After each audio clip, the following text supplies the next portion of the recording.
Hello guys, welcome to the total tutor. आज हम 10वीं कक्षा की पहली कविता से शुरू करेंगे। इस कविता का नाम है भारत महिमा।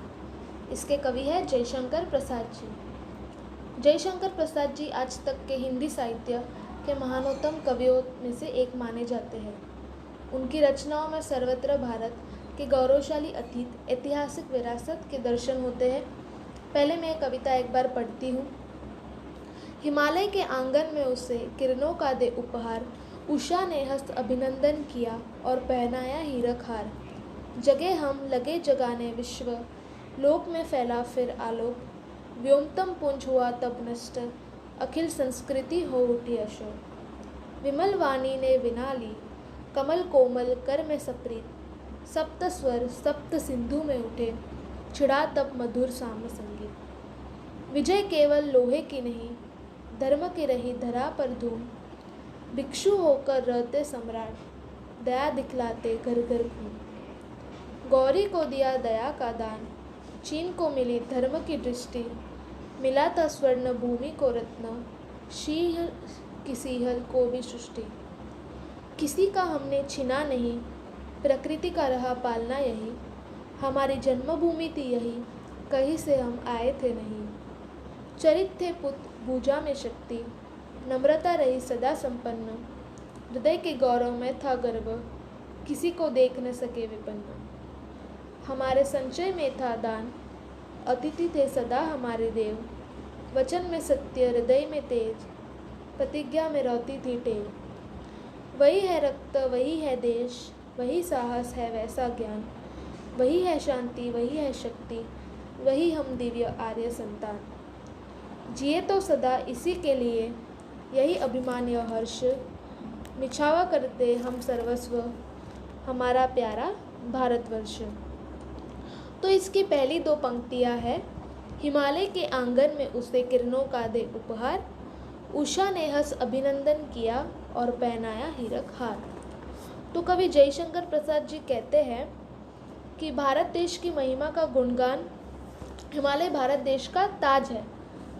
जब सूरज की पहली किरण हिमालय की बर्फीली चोटियों पर पड़ती है, तब ऐसा लगता है मानो वो चमक उठी हो।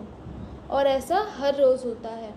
और मानो उषा यानी सुबह भी हंसकर किरणों का स्वागत कर रही है, यानी अभिनंदन कर रही है और उसे हीरों का हार पहना रही है। इसकी दूसरी दो पंक्तियां हैं।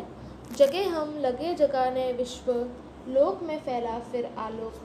व्योमतम पुंज हुआ तब नष्ट, अखिल संस्कृति हो उठी अशोक। हम भारतीय सुबह जल्दी उठते हैं और फिर विश्व को उठाते हैं, ज्ञान का प्रकाश फैलाते हैं। ऐसा लगता है कि प्रकाश ने अंधकार को मिटा दिया है, यानी ज्ञान ने अज्ञान को मिटा दिया है। और इससे अखिल यानी संपूर्ण विश्व शोकमय हो गया है, यानी आनंदमय हो गया है। इसकी दूसरी दो पंक्तियां हैं। विमल वाणी ने विना ली, कमल कोमल कर में सप्रीत। सप्त स्वर सप्त सिंधु में उठे, छिड़ा तब मधुर साम संगीत। कवि कहना चाहते हैं कि विद्या की देवी माँ सरस्वती की कृपा सबसे पहले भारत देश पर हुई और उन्होंने अपने कोमल हाथों से वीणा की प्राप्ति की और 7 स्वर गूंजे और सामवेद का निर्माण हुआ। भारत देश ने हमेशा मौलिक साहित्य का निर्माण किया है। सप्त नदियों तक उस सप्त स्वर के झंकार गूंजे। इसकी दूसरी दो पंक्तियां हैं। विजय केवल लोहे की नहीं, धर्म की रही धरा पर धूम। भिक्षु होकर रहते सम्राट, दया दिखलाते घर घर घूम। भारत देश ने हमेशा सबको यही सिखाया है कि युद्ध शस्त्र से नहीं, शास्त्र से हो जाती है। पूरी दुनिया को यही हमने मानवता, नैतिकता, प्रेम ही बताया है। कलिंग युद्ध में सम्राट अशोक ने मानवता से हराया उनको और बौद्ध धर्म का प्रचार किया। यह भारत देश शस्त्र से नहीं, शास्त्र से लड़ती है और शास्त्र का ज्ञान देती है। गौरी को दिया दया का दान, चीन को मिली धर्म की दृष्टि। मिला तो स्वर्ण भूमि को रत्न, शील की सिंहल को भी सृष्टि। कवि यह कहना चाहते हैं कि हमारे देश में ऐसे पूर्वज हुए हैं जिन्होंने हमेशा उदाहरण दिए हैं, जिन्होंने हमेशा ज्ञान का दान किया है, विदेशियों को ज्ञान दिया। ज्ञान का दान सबसे बड़ा होता है। चीन को बौद्ध धर्म की तथा मानव धर्म की दृष्टि भारत देश ने दी है। इस प्रकार इन योद्धाओं के कारण भारत को स्वर्ण रत्न प्राप्त हुआ। इन्होंने विनम्रता, सदाचरित्र की बात श्रीलंका तक सहित सबको बता दिया। किसी का हमने चिना नहीं, प्रकृति का रहा पालना यही, हमारी जन्मभूमि थी यही, कहीं से हम आए थे नहीं।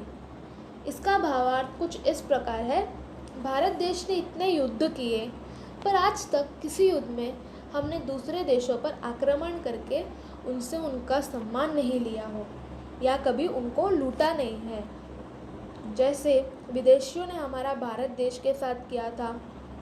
हमने हमेशा देश की भलाई ही चाही। यह भूमि हमारी है, आक्रमण करके या छीन के हमने इसे नहीं प्राप्त किया है। यह हमारी जन्मभूमि है।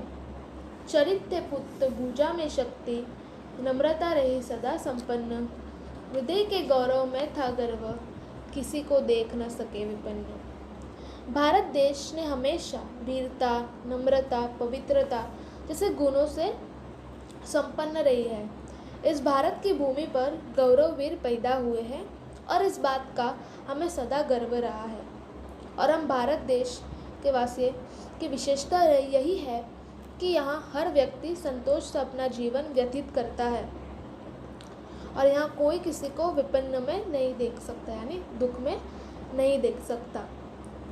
हमारे संचय में था दान, अतिथि थे सदा हमारे देव, वचन में सत्य, हृदय में तेज, प्रतिज्ञा में रहती थी टेव।